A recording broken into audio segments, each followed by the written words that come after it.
Hello there, this is all to do with the croquembouche today, and what I'm going to show you is pretty much 7 stages of making a croquembouche.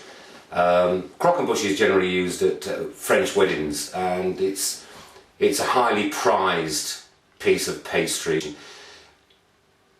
It's generally filled with a crème pâtissier, but the crème pâtissier can be flavoured in all sorts. It can be flavoured with chocolate, orange, liqueurs, anything you like really, and it's generally dipped and finished off with caramel.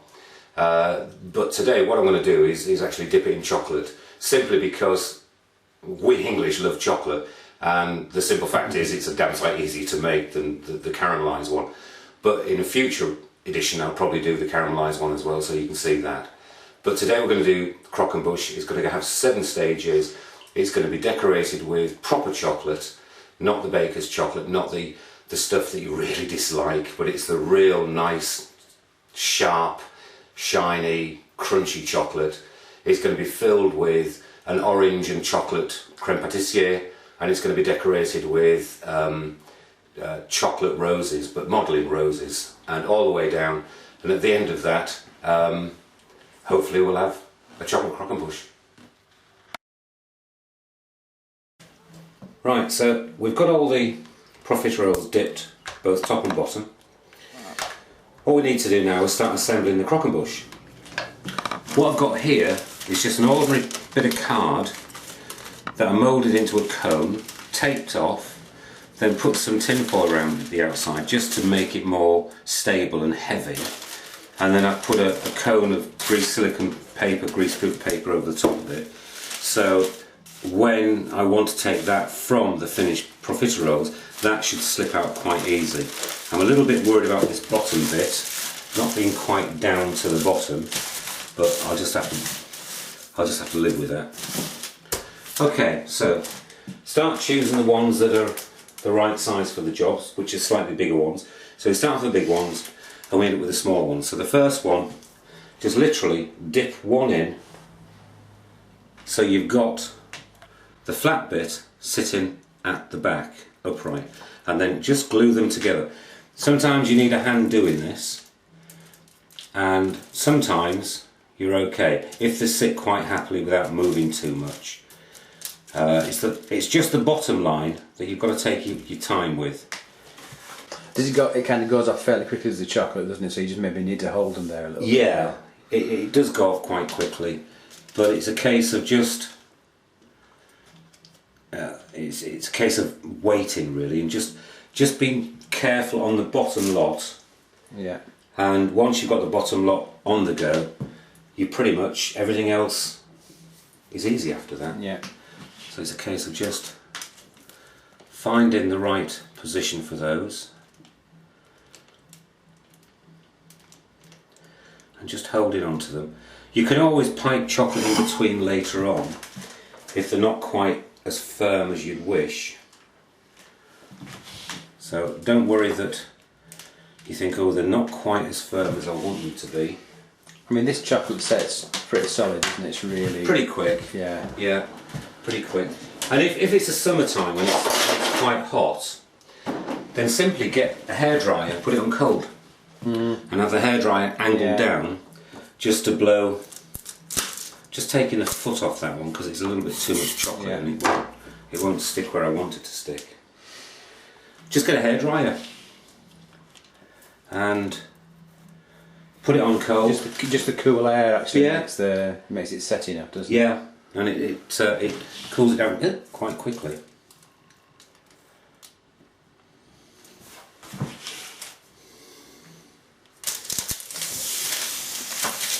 I've got a sheet of greaseproof here, so I can keep turning it around, so I'm not reaching around the back. And then, if you've done your calculations right, which doesn't necessarily mean to say that I have. See, this one it gets a little bit tricky. Just when one of them decides it doesn't want to stick.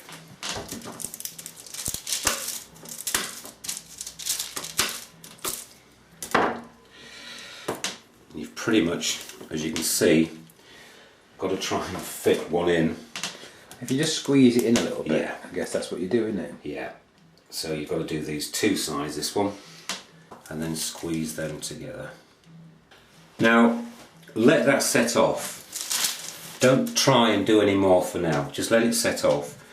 If you start trying to build up on it now, what will happen is that the bottom will give way and the whole lot will start to collapse. Okay.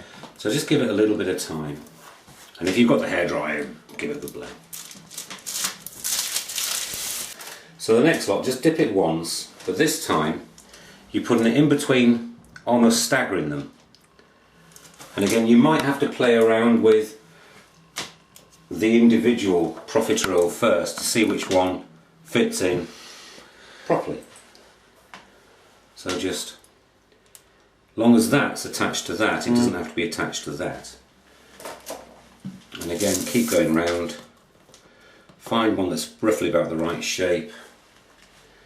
Play around with it. And allow it to sit there. Is it attached to the bottom one or at the side? It's attached to the bottom one, Right, okay. not the side. What I tend to do now is, because that's just fresh on, I'll come back to the one that I've done here and I'll start going around this way. So it gives those chance to set down a bit, or settle down a bit, should I say. You could, if you find that there's too much of a gap between them, you can pipe chocolate in between just to cement them all together. The only problem with that, I find, is that when you come to eat them or serve them, when people want to break off individual bits, then they're so well welded together that they end up by smashing them, trying to break them all up, and you end up with a product that looks absolutely dreadful after the first two people have been at it.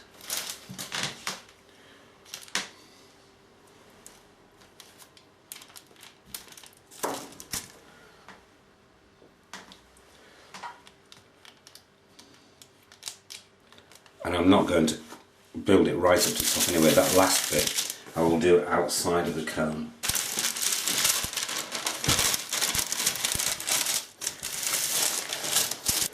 Now the hardest bit is actually taking it off this. This is where it could all collapse.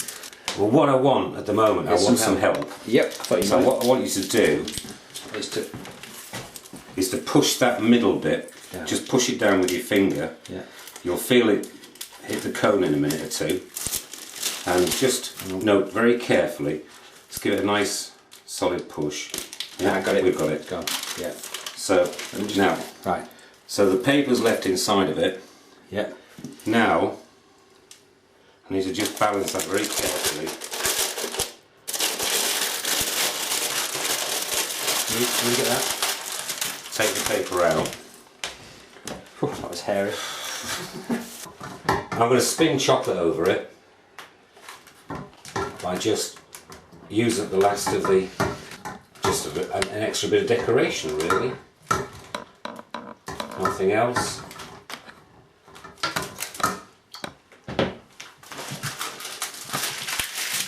Pop it into a piping bag. Put a reasonably small hole at the bottom. Very small hole. And then literally just twirl it on.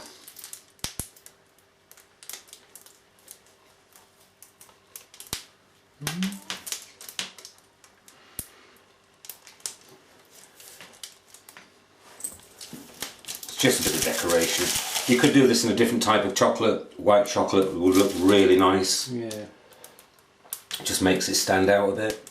I actually think that makes it look really nice there. That we need to set off before we do the next bit. I'm going to put one final chocolate upside down, comme ça. Because that's where the rose is going to sit. So again, just get that levelled off. And dip the chocolate into the rose into chocolate. And pop that on top. You know, you could build that up as much as you like. You can put all sorts of things there. And then take the leaves, and again I'm just going to pipe a little bit of chocolate around there, just around the top there, and put some of the leaves coming off it.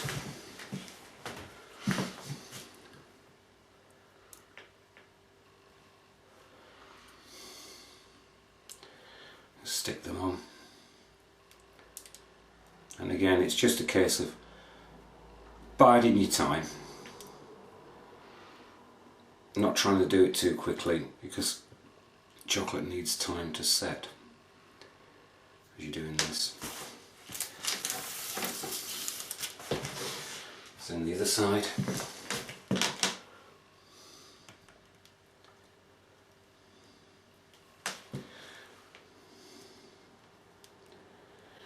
And then that's almost there already. I can almost shift it in a minute or two. As soon as that chocolate's set, I can lift it up, which is pretty much now. So I'll lift it up in one go and smash it into the cupboard top. Make sure you've got enough lift. Pop it onto whichever plate you're going to serve it on. I've put some greaseproof paper below that, simply because if I want to transfer it, I can just get hold of the greaseproof paper and lift the whole lot. Yeah. Now, deciding which is the best position for the front, just wander around. Just watch the top. Yeah. Wander around and say, okay, I think I quite like that as a front position, so that's what I'm going to do. So taking the rest of the roses, a little bit of chocolate. It's like gone there. Yeah, no, it's just set off in that a little bit. A little bit of chocolate there, and pop your rose into it. Remember that the roses that you're popping in can be squashed in a little bit, and then again maybe one there. You don't have to do all the way around unless the customer says I want a complete 360 degree view of it.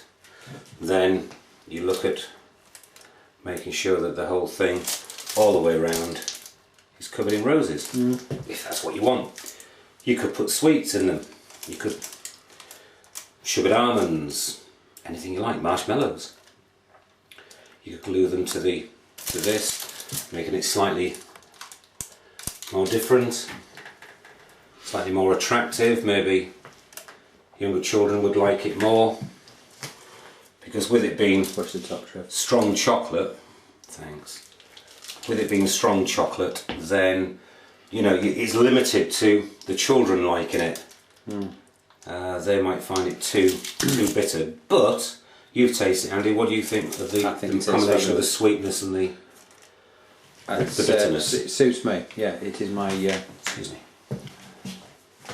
So we've got that. Taste. Now again, a little bit of leaf, just to put behind each one.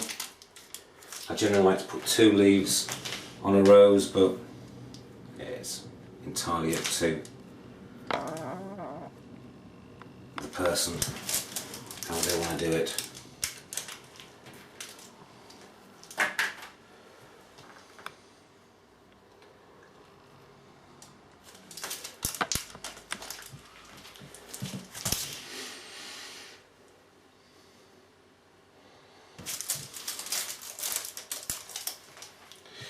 You can go on forever adding things to it.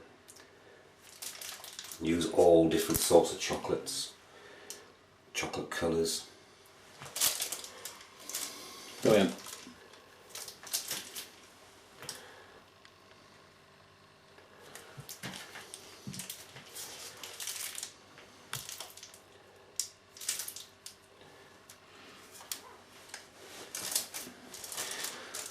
Okay, and then finally put on the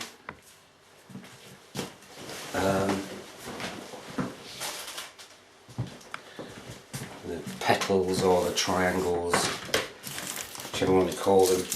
Now, because they've been on acetate, if you very carefully take them off and don't touch them, you get a really nice shine. So if you, some of them are going to break, there's no doubt about it. But if you've done the tempering right, they should come off with a really beautiful shine like that.